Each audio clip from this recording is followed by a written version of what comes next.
Monetary Policy Committee retains interest rate at 14%. Food sufficiency and security receives boost.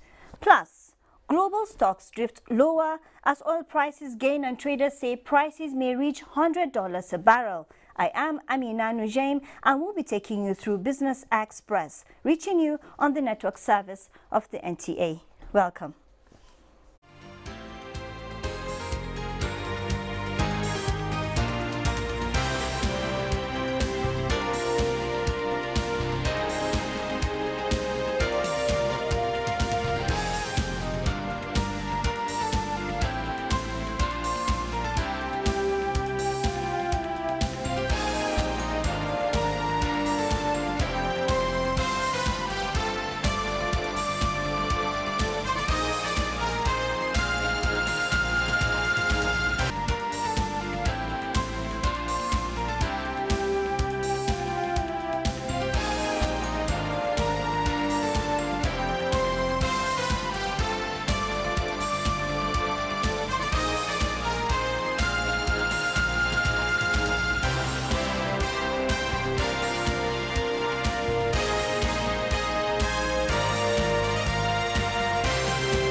Amid speculations of a review of the monetary rates, the Monetary Policy Committee has retained all key parameters as held in the last 2 years. The committee on Tuesday retained the monetary policy rate at 14%, cash reserve ratio at 22, and asymmetric corridor at plus 200 and minus 500 basis points around the NPR. The liquidity ratio was also retained at 30%. Governor of the Central Bank of Nigeria, Godwin Emefiele, says the decision to hold the existing rate comes from the need to consolidate on economic gains. There is need to maintain the current monetary policy stance and await a clearer understanding of the quantum and timing of liquidity injections into the economy before deciding on possible adjustments. The MPC, however, called on the government to fast-track the implementation of the 2018 budget to help jumpstart the process of sustainable economic recovery and to facilitate passage of the petroleum industry bill in order to increase the contribution of the sector to overall GDP. And still on Skybank, last Friday, the governor of the Central Bank of Nigeria, Godwin Emefiele, announced the withdrawal of the operating license of the now defunct Skybank. On hand was the Nigeria Deposit Insurance Corporation, NDIC, to assure depositors and customers of the banking community that their funds are safe. The Nigerian Stock Exchange swiftly placed a technical suspension on the shares of Skybank, now taken over by a bridge bank known as Polaris Bank. Managing Director of the NDIC, Umaru Ibrahim, in this interview with Leah Katumba Batunde, says the corporation is not under any obligation to shareholders and assures that banking activities would continue smoothly through the liquidation period. Now we have the pleasure of the company of Mr. Umaru Ibrahim. He is the MD of the NDIC, and he is on Business Express today to shed more light into the circumstances surrounding the takeover of the defunct Skybank and its subsequent renaming as Polaris Bank. Do you have any obligation to the shareholders? No, we are not responsible for them. They are responsible for their actions, and they are responsible for the loss of the bank. You know, if you invest, you know, in any entity, you have to be aware of what is happening, and you have to do everything possible to ensure that the directors you put there behave responsibly and are able and capable and have what it takes to run the business. Otherwise, you have yourself to blame. Recent interventions of the NDIC, like in the case of Keystone Bank, Main Street Bank, the option of Bridge Bank was used to resolve the crisis they found themselves in.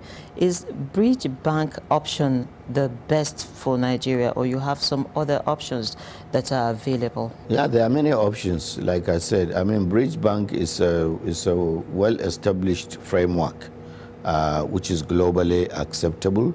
and which is deployed as a failure resolution mechanism or option, depending on the acuteness of the problem. It's just like you're handling a sick person. Depending on the nature of the sickness and the acuteness of the sickness, you deploy different methods to help, the sick. And if you have no control, the person dies, what can you do? So there are many other options. Like I said, both Central Bank and NDIC could have decided not to establish a new bank and just simply liquidate Sky Bank. And what that means is that, the bank will cease to exist. There could be disruptions in banking services.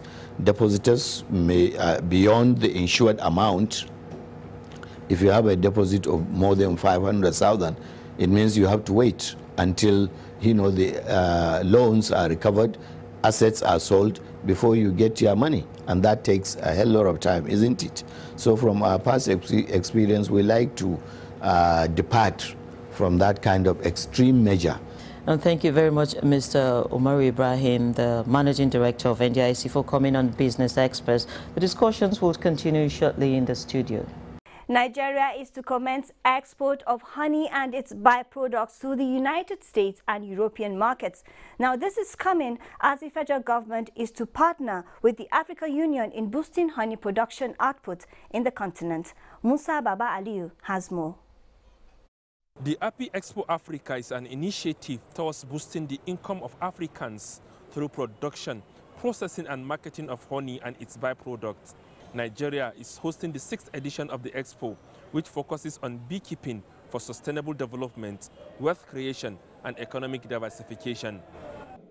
Government is formulating new policies to drive the developmental processes for the industry, as well as supporting capacity building of our beekeepers and processors. Nigeria's Minister of Agriculture, Adu Ogbe, says the country has the capacity to produce over 20 million litres annually against the 2 million litres. Government undertakes to provide more material, give more training, encourage more and more persons to get involved in this industry, but also to insist that only the finest standards of production are applied as we seek to be part of this very vital sector of the agricultural and food industry. Over 30 countries across Africa are participating in the 5-day event. In Abuja, Musa Baba Aliyu, NTA News. Nigeria's quest for food sufficiency and security has received a boost with the resolve of the Nigerian Economic Society in partnership with the Africa Development Bank to explore opportunities in the country's agricultural value chain added. This is the focal point of a conference on optimizing the value chain in the agricultural sector in Nigeria. Musa Abubakar reports. Times the attention of government have shifted from oil to other sectors of the economy in a bid to maximize resources pivotal for sustainable development. However, one area that remains key in its effort is the agricultural sector due to its enormous potential. Now, the conference by the Nigerian Economic Society brings together development partners and policy makers to dialogue on how to make Africa food sufficient by 2025. We have policies to promote local processing of cassava, poultry, and tomato. The reality, though, is that a lot of these policies continue to be undermined by the menace of smuggling through our land borders, a matter which is receiving the serious attention of the federal government. We begin to do agro-processing and make it show that even the private sector has opportunities within the agri sector. Even when the policy angle lacks, private individuals will resurrect it because they see opportunities for survival. They see opportunities for creating wealth for themselves and others. Raw materials, if exported raw, have jobs exported with them. The outcome of the conference is expected to go a long way in exploring Africa's untapped potential in value addition towards improving food production and nutrition. In Abuja, I am Musa Abubakar at TA News. Thank you, Musa.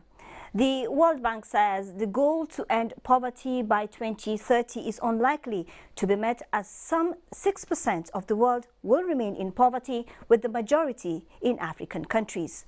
Musa Abubakar again reports that the World Organization cited less investment, particularly in human capital development, and slots in policy by countries among the contributing factors. Records showed nearly half of the world's population live on less than $2.50 a day, while 1.3 billion people live in extreme poverty. Data also indicates about 1 billion children worldwide are living in poverty. Nigeria has a share of the said problem, and in the past and present, significant progress have been achieved in alleviating poverty, but more needs to be done. Also, sustainable global effort towards ending extreme poverty and sharing prosperity in the recent World Bank report indicates that global poverty rate has now reached a historic low of 10%. The World Bank noted that the goal to end extreme poverty by 2030 is at risk. This is due to economic mobility in the developing world has stalled for the last 30 years. Many thanks, Musa. Today, we look at the global goal to end poverty by 2030 and efforts by government in the direction, with the flagship social intervention initiative and Empower aimed at lifting those at the lower steps of life. Michael Friday Ojema, an entrepreneur, is our guest on the program to discuss this topic. Thank you. Welcome to Business Express. Thank you. Good afternoon. Now, going by that background report, very alarming information. Poverty has never been worse as it has before. What's your take on the information and the current situation on poverty? Well, to me, I think looking at the current rate of poverty in Africa and in the global sphere, so to say, it has become it's becoming alarming in a way that if we have to solve this problem, it will all depend on our government creating an enabling environment for our market product to strive in the market. One, not just that, we have to take personal responsibility, because it doesn't matter wherever you live in the world. If you choose to be poor, you will remain poor. And if you try your best to become rich or live above average, you will definitely scale your own heart at the end of the day. So what I am saying in this particular situation is for us to double our effort.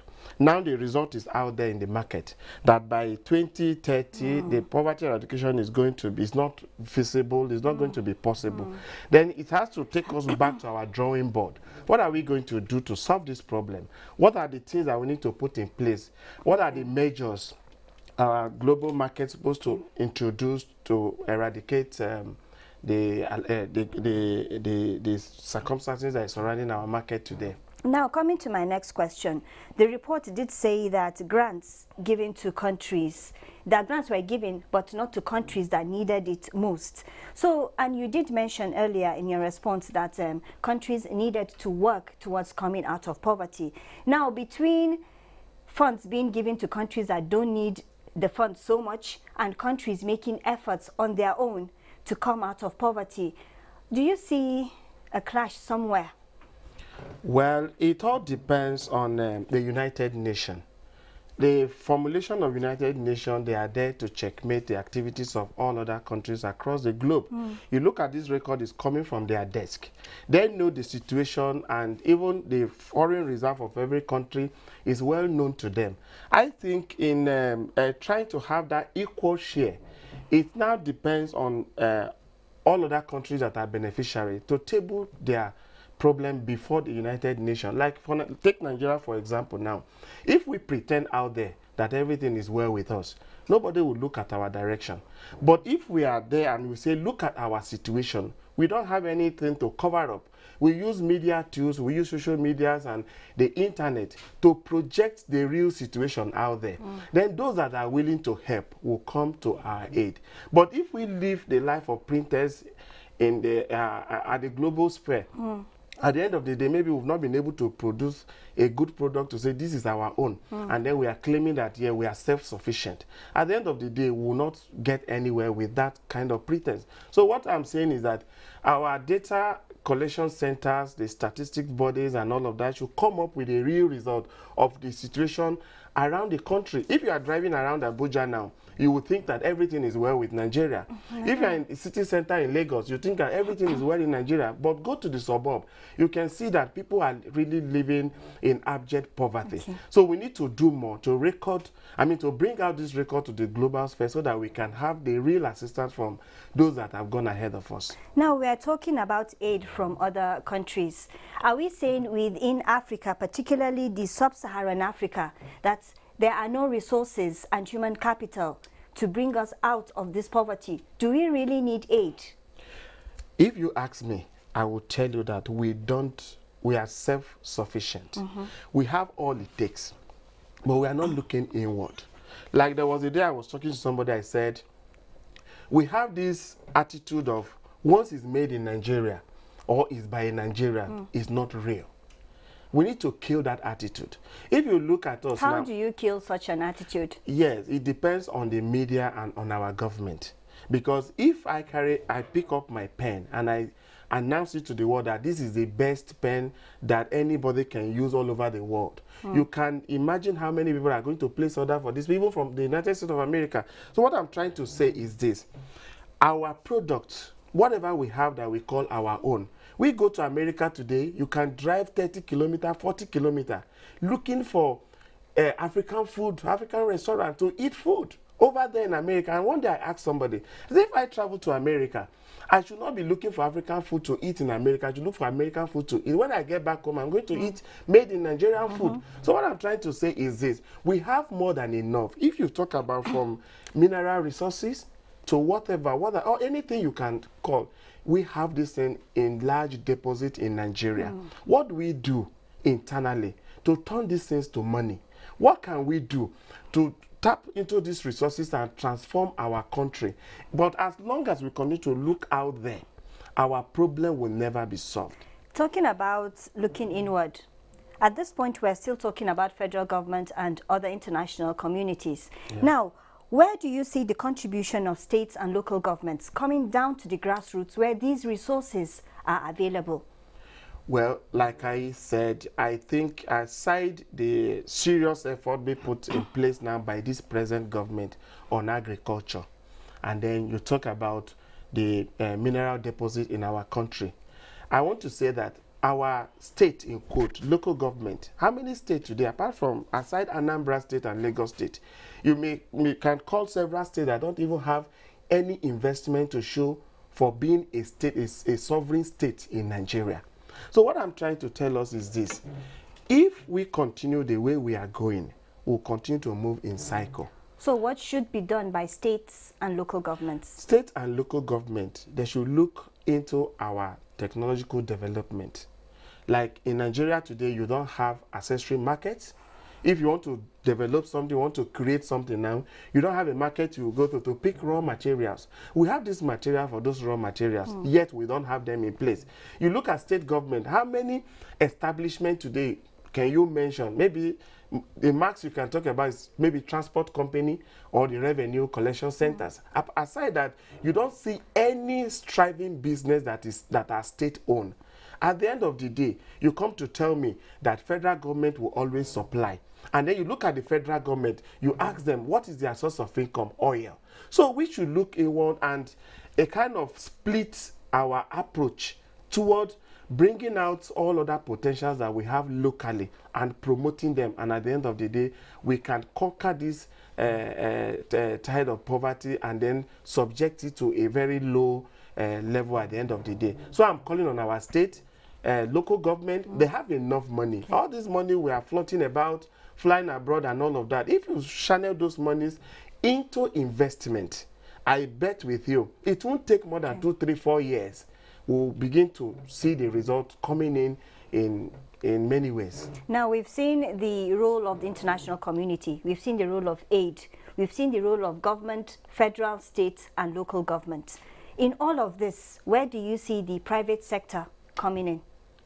Well, the role of government, private sector, all of these roles were all targeting at one particular objective, so to say, eradicating poverty or limiting poverty. I know poverty can never be eradicated, but there is a way we can do things that will reduce poverty to the barest minimum.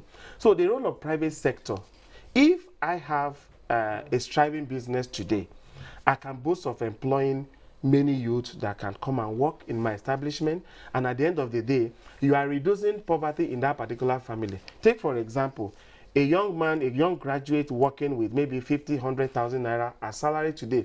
He can boast of paying 2 other children or 3 other children school fee. And by doing that, you are reducing poverty.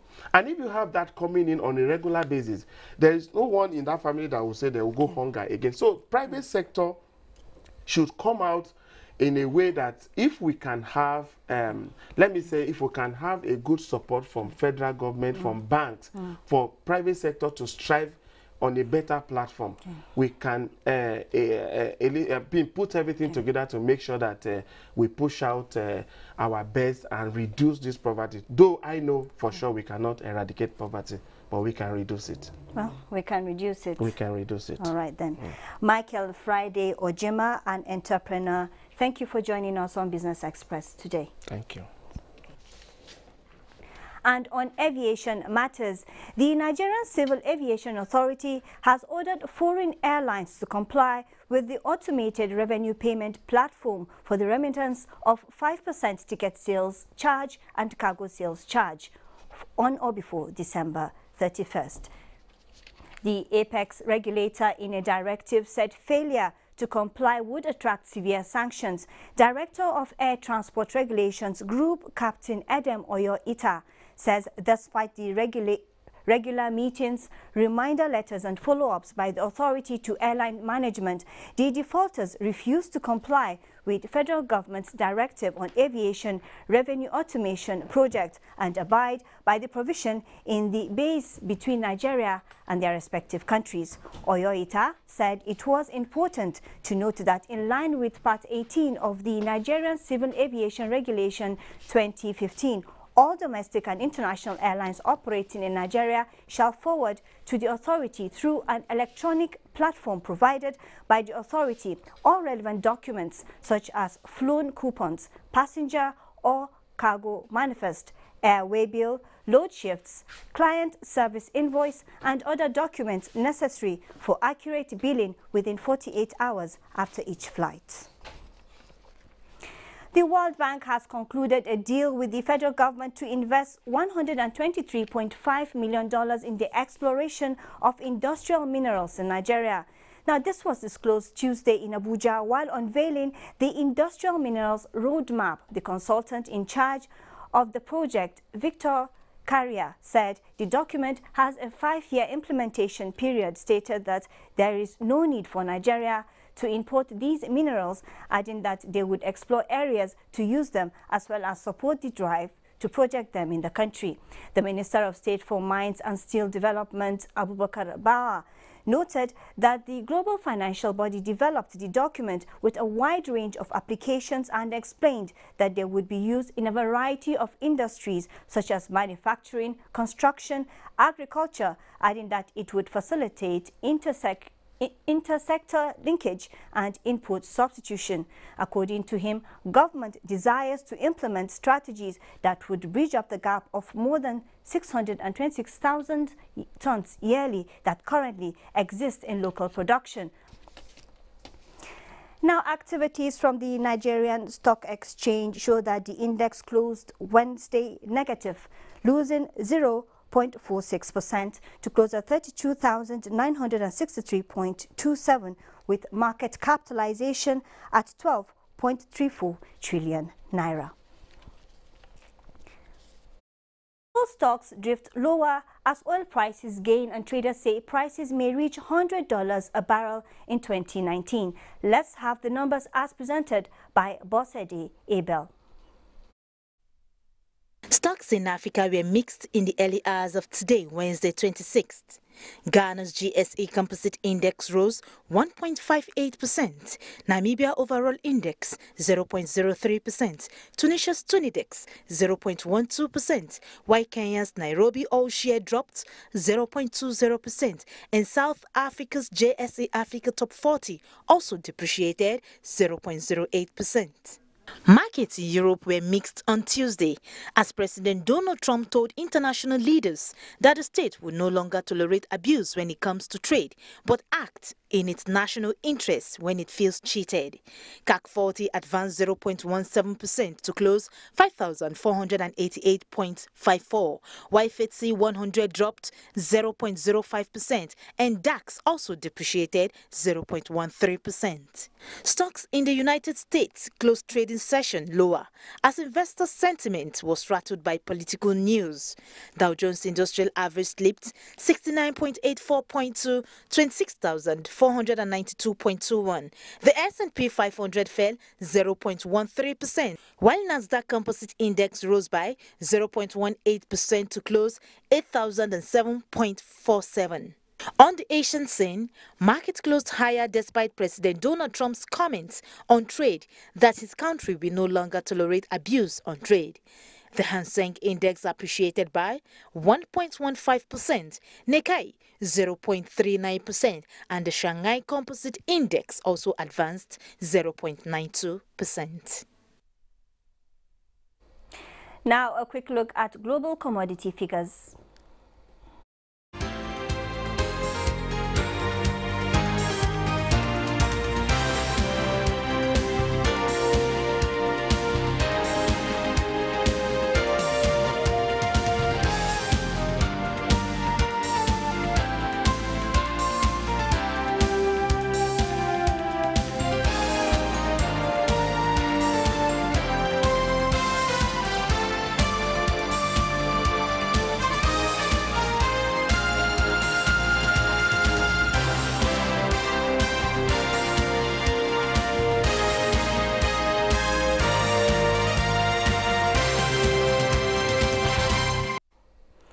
And that's a wrap on Business Express for today. But do remember to send us feedback via email, businessexpress@nta.gov.ng.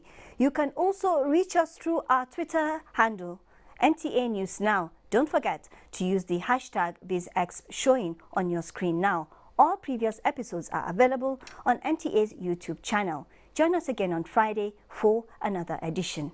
Thanks for watching.